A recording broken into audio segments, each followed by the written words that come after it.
استفاده از حد زیادی تلفن موبیلی با آماس معاینه سر، سفیدخونی، بیماری‌های ویرانشوی خاطره، ضعیفی شنوایی و بینایی، ویرانشوی کار سیستم دل و رگ، بلندشوی فشار رگ شریانی، خرابشوی خواب، پس شدن مقاومت ارگانیسم به باکتریاها آورده می‌رساند. تاثیر تلفن موبیلی به چشم نیز مشاهده می‌شود که زیاد استفاده بردن تلفن موبیلی و سایت‌های اینترنتی به خیره‌شوی چشم و پس‌شوی تیزی بینایی آورده می‌رساند. تاثیر تلفن‌های موبیلی به سیستم دل و رگ‌های خونگرد نیز ضرر خود را می‌رساند. تلفن‌های موبیلی می‌توانند حجره‌های سرخ خون اریتروسیت‌ها را ویران نمایند. تلفن موبیلی نه تنها به سر بلکه به تمام عضوهای بدن تاثیر می‌رساند. هنگام تنفس بین گفتگوها بسیاری از ما آن را در جیب، بعضا در نزدمان گذاشته می‌خوابیم. یعنی سرچشمه زیادی افکنشات الکترومگنیتی را به واسطه در نزد خود نگاه داشته ارگانیسممان را به سرباری گران گرفتار می‌کنیم که آن باعث سست‌شوی نه فقط سیستم مرکزی عصب بلکه پس‌شوی مقاومت پذیر ارگانیسم به انگیزنده‌های بیرونی، باکتریا و ویروس‌های کسلی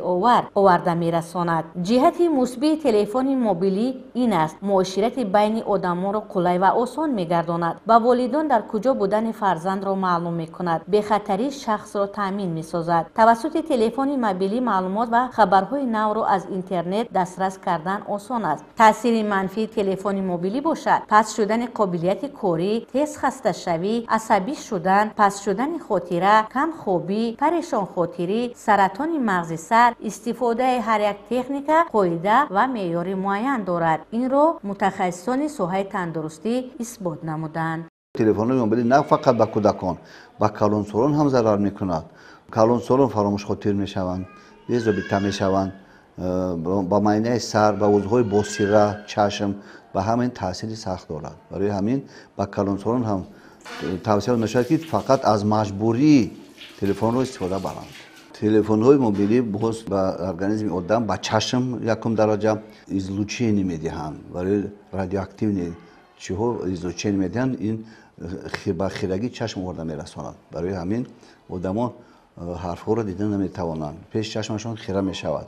برای همین تلفن موبیلی ضررش به حد کلان است. تقریباً 70% استفاده برندگان با تلفن زیاده از 30 دقیقه در یک روز گفتگو می‌کنند. بسیار اشخاص را می‌بینیم که حتی در جای خواب هم از تلفن جدا نیستند. حالانکه هنگام خواب تلفن را در مسافه 1 متر از خود دور نگاه باید داشت. به هیچ وجه آن را زیر بالش نباید گذاشت زیرا موج‌هایش باعث فشار روانی و خرابشوی مرحله خواب می‌گردد. تلفن موبیلی قابلیت تولید میدان‌های الکترومگنیتی را دارد. از این رو شعاع‌افکنی آنها به سیستم مسئولیت و عصب تاثیر منفی می‌رساند. به نظر می‌رسد که مادران جوان مسئولیت خود را نادیده گرفته به خاطر لحظه آرام نشستن کودک به دست طفل تلفن موبیلی می‌دهند. برای طفل که امکانش برای از خود کردن محیط اطراف بسیار است، تلفن موبیلی با برنامه‌های جالب دقتشان را جلب می‌سازد. در نتیجه کودکانی که دستگاه‌های موبیلی را زیاد استفاده می‌برند عصبی و انجیق می‌شوند به خاطر برهم ندادن مصروفیت به کاری از فراغت خود آینده فرزند را در خطر می‌گذارند. مادران چنین خطای خود را طول حیات فرزند دیگر نمی‌توانند اصلاح سازند. در برابر سست شدن خاطره کودکان در آنها خیره‌بینی، کم شنوایی و درد سر نیز پیدا می‌شوند. بعضی از مادران جوان بر آن عقیده‌اند که با استفاده از تلفن موبیلی و کامپیوتر و گجت‌ها جهانبینی کودک وسیع می‌گردد. اما عالمان اثبات کردند که دانش‌های طریق تلفن موبیلی گرفته زود از خاطر فراموش می‌شوند. تحقیقات‌های جهانی نشان دادند که نفرانی که بیش از 4 ساعت در یک روز از تلفن موبیلی استفاده می‌برند سطح بلندشوی فربهی در آنها